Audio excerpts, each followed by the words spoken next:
So ನಿಮ್ ಬಸವರಾಜ್ ಅವರು ತುಂಬಾ ಡೀಟೇಲ್ ಆಗಿ ಒಂದು ಡೈರೆಕ್ಟ್ ಮಾಡಿದ್ರು ನನಗೆ. ಸರ್ ಇಲ್ಲ ಸರ್, ಮೂಲೆಗೆ ಕರ್ಕೊಂಡು ಹೋಗ್ಬಿಟ್ಟು ನೋಡಿ ಸರ್ ಇದು ಹಿಂಗೆ ಇದು ಹಿಂಗೆ. ಸೊ ತುಂಬಾ ಚೆನ್ನಾಗಿತ್ತು. ಒಂದು ಸೀಟಲ್ಲಿ ಕೂತು ನಾನೊಂದು ಸೀಟಲ್ಲಿ ಕೂತು ಒಬ್ರು ಡೈರೆಕ್ಟ್ ಮಾಡ್ತಿದ್ದೆ, ಇವರು ನನಗೆ ಡೈರೆಕ್ಟ್ ಮಾಡಿದ್ರು. ಸರ್ ಇಲ್ಲ ಸರ್. ನಮಸ್ತೆ ಸ್ನೇಹಿತರೆ, ಕಲ್ಲಿನ ಕೋಟೆ ಚಿತ್ರದ ಒಳಗಡೆ ನಮ್ಮ ಸ್ಯಾಂಡಲ್ವುಡ್ ಒಳಗಡೆ ರಾಷ್ಟ್ರ ಪ್ರಶಸ್ತಿಯನ್ನು ತಂದುಕೊಟ್ಟಂತ ವಿಜಯ ರಾಘವೇಂದ್ರ ಅವರ ಒಂದು ಚಿತ್ರಕ್ಕೆ ನಿರ್ದೇಶನ ಮಾಡುವಂತ ನಿರ್ದೇಶಕರು ನಮ್ಮ ಮುಂದಿದ್ದಾರೆ. ಅವರ ಎಕ್ಸ್ಪೀರಿಯನ್ಸ್ ನ ನಿಮ್ಮ ಮುಂದೆ ನಾನು ತೋರಿಸ್ತಾ ಹೋಗ್ತೀನಿ. ಮೊದಲಿಗೆ ಅವರಿಗೆ ನಮ್ಮ ಚಾನಲ್ ಕಡೆಯಿಂದ ಅವರಿಗೆ ಹಾರ್ಟ್ಲಿ ಸ್ವಾಗತವನ್ನು ಕೋರ್ತಾ ಇದ್ದೀನಿ. ಸರ್ ನಮಸ್ತೆ. ಸೊ ನಾನು ಸಂಜು. ಸೊ ಇಲ್ಲಿ ಚಿತ್ರದುರ್ಗಕ್ಕೆ ಒಂದ್ಸರಿ ಬಂದಿದ್ದೆ. ತುಂಬ ವಿಷಯಗಳಿದೆ ಇಲ್ಲಿ. ಈ ಸರಿ ಬಂದಾಗ ಚೆನ್ನಾಗಿ ಬಸವರಾಜ ಗೈಡ್ ಆಗಿ ಸೊ ತುಂಬ ಚೆನ್ನಾಗಿ ಡೀಟೇಲ್ ಆಗಿ ಹೇಳಿದ್ರು ಕೋಟೆ ಬಗ್ಗೆ, ಒನಕೆ ಓಬವ್ವ ಬಗ್ಗೆ, ಮತ್ತೆ ಕೋಟೆನ ಹೇಗೆ ಬಿಲ್ಡ್ ಮಾಡಿದ್ದಾರೆ, ಯಾಕೆ ಈ ಕೋಟೆ ಬಂದು ತುಂಬ ವಿಭಿನ್ನವಾಗಿದೆ ಬೇರೆ ಕೋಟೆಗಳಿಗಿಂತ, ಹೇಗೆ ಸೇಫ್ ಆಗಿದೆ, ರಾಜರು ಎಲ್ಲಿರ್ತಾ ಇದ್ರು, ಸೈನಿಕರು ಮತ್ತೆ ರಾಜರುಗಳು ವೀಕ್ಷಿಸ್ತಿದ್ದಂಥ ಒಂದು ಹಾಲು, ಸಭಾಂಗಣ ಮತ್ತೆ ಗರಡಿ, ಇಷ್ಟೆಲ್ಲ ಸಂಪೂರ್ಣವಾಗಿ ಮಾಹಿತಿ ಕೊಟ್ಟರು. ಥ್ಯಾಂಕ್ ಯು ಬಸವರಾಜ್ ಅವರೇ.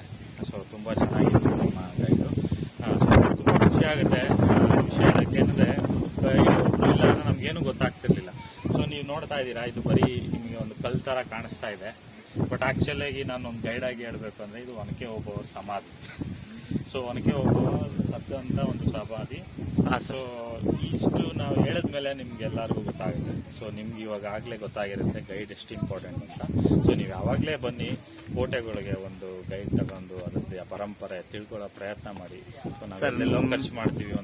If you don't mind sir, ನೀವು ವಿಜಯ ರಾಘವೇಂದ್ರ ಅವರ ಒಂದು ಫಿಲ್ಮ್ಗೆ ನಿರ್ದೇಶನ ಮಾಡಿದ್ರೆ ಸರ್, ಆ ಫಿಲ್ಮ್ ಮತ್ತೆ ಅದರ ಎಕ್ಸ್ಪೀರಿಯನ್ಸ್ ನ ಸ್ವಲ್ಪ ಹೇಳಿ ಸರ್. ಖಂಡಿತ.